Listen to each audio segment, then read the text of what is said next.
This Saturday, the 4th of July at Belmont Park, the Breeders' Cup Challenge Series continues with the Run Happy Metropolitan Handicap for 3-year-olds and up, a mile around one turn. It's a win and you're in the Big Ass Fans Dirt Mile Division. And this year, the Metropolitan has drawn a field of 8. Top weighted, again, it's a handicap, is McKinzie at 125 pounds. Code of Honor next at 124, and Vekoma at 123.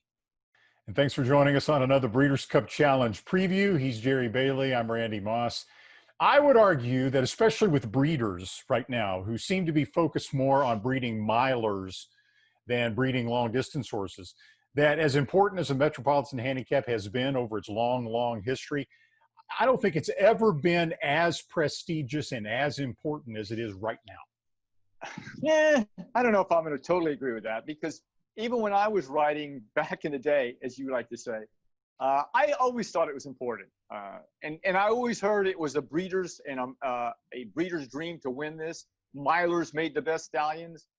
You go back in history, Buck Passer, In Reality, were stallions when I came up that were awesome. Fabiano won it just a few years before I got to New York, and they were all great stallions. But the reason I liked it as a rider is because it was typically a great race from start to finish, because you had sprinters trying to stretch out to the mile distance, especially since it's around one turn, and horses that are 1.125 to 1.25 miles maybe trying to back down and use their stamina to win. So it was speed versus stamina, and that usually is what we get even to this day. I mean, last year, look at Matoli. He's an example of a sprinter trying to stretch it out against a horse like McKinzie last year, who's a longer distance horse trying to back it back down. It was a great race as usual. Yeah, and let's start off this year's Metropolitan by looking at the top weight, McKinzie, 125 pounds, who I think is among the most versatile horses in training right now. He won the Malibu, grade 1, going 7 furlongs.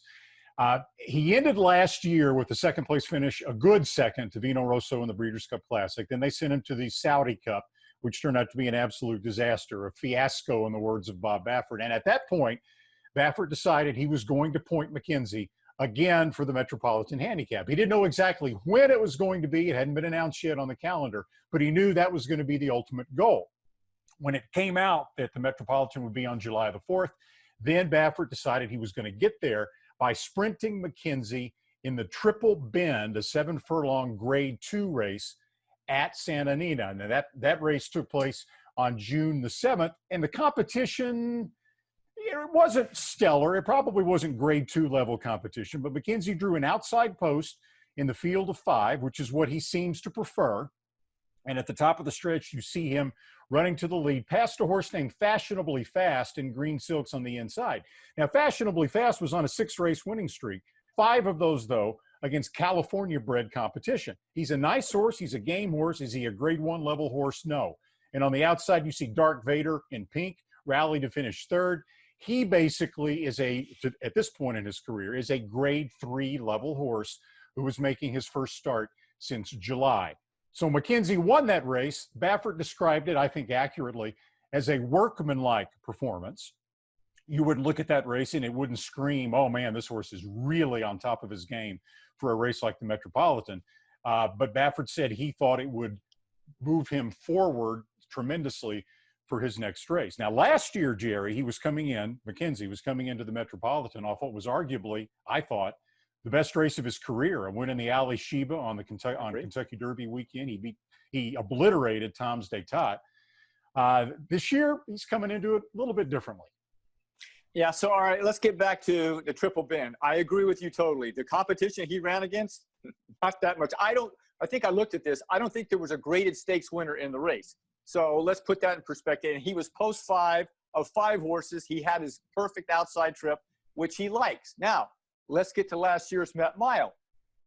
He had a race that we predicted would be full of peril for him, because he drew inside and there was 3 or 4 or 5 horses with just the right amount of speed outside of him to keep him boxed in pretty much to the middle of the stretch. And we saw this coming. We looked at this field and said, he's going to have a hard time getting out of this, and he certainly did. Now, I don't really blame Mike Smith, because, you know, he just played the hand he was dealt, because he never had a real opportunity to get out. And in the stretch, when he had a couple of options, he tried to choose a seam, which didn't work out. So he went to another spot, which didn't work out.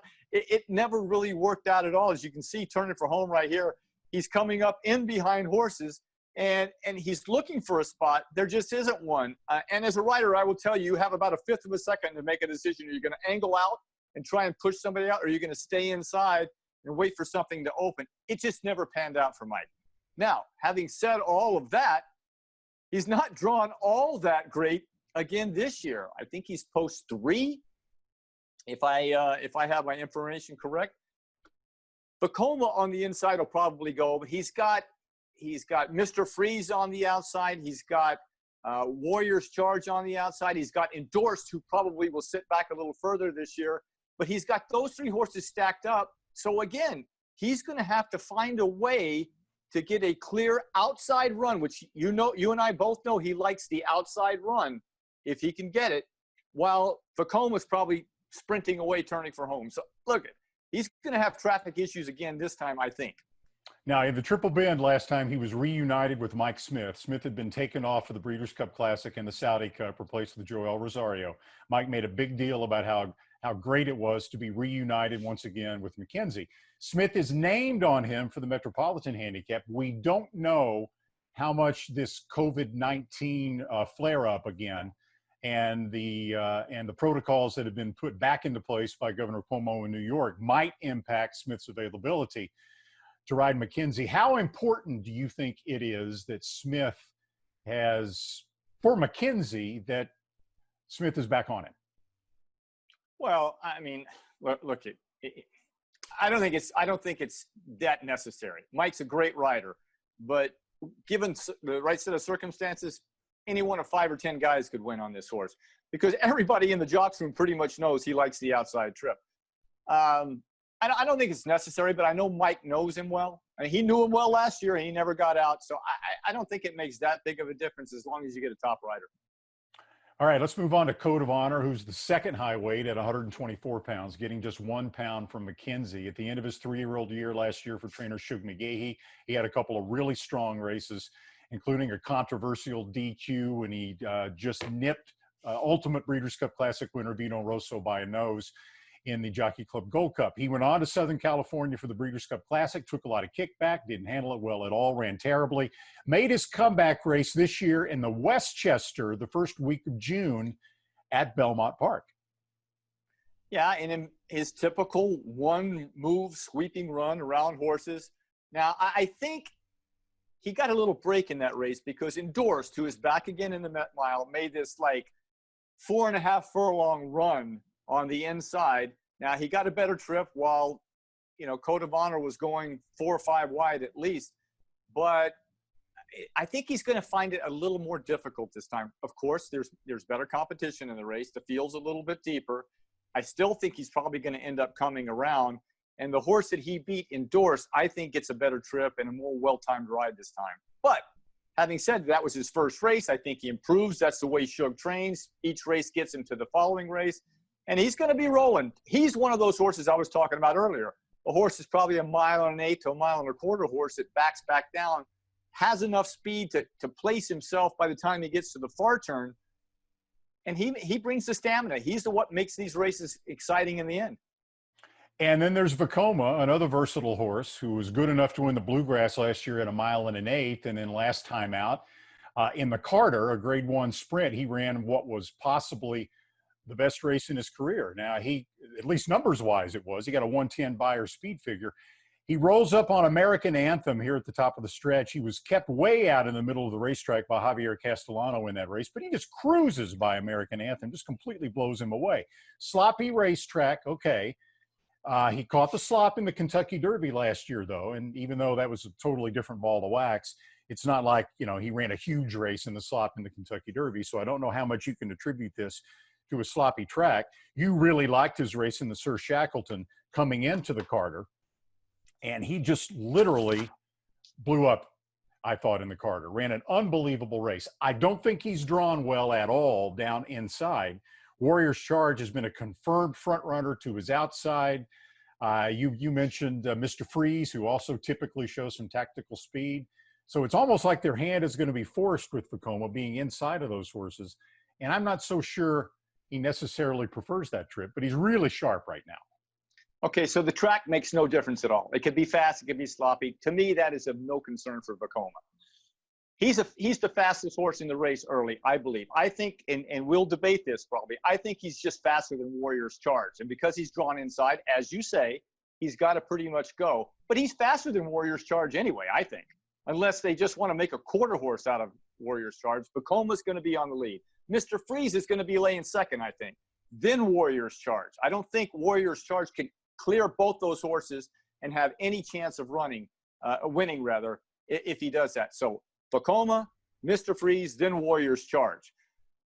Listen, the biggest thing that concerns me about Vekoma is, can he rebound off that effort in the Carter? Because that was by far a career best. Now, if he does, he's the horse to beat to me.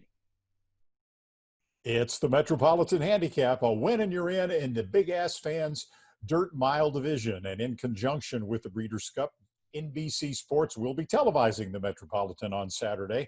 Our coverage will also include the Poker Stakes, in which it got stormy. Last year's Breeders' Cup mile runner-up will try to get back on winning track. Tune in Saturday, a 1-hour telecast beginning at 5 p.m. Eastern Time.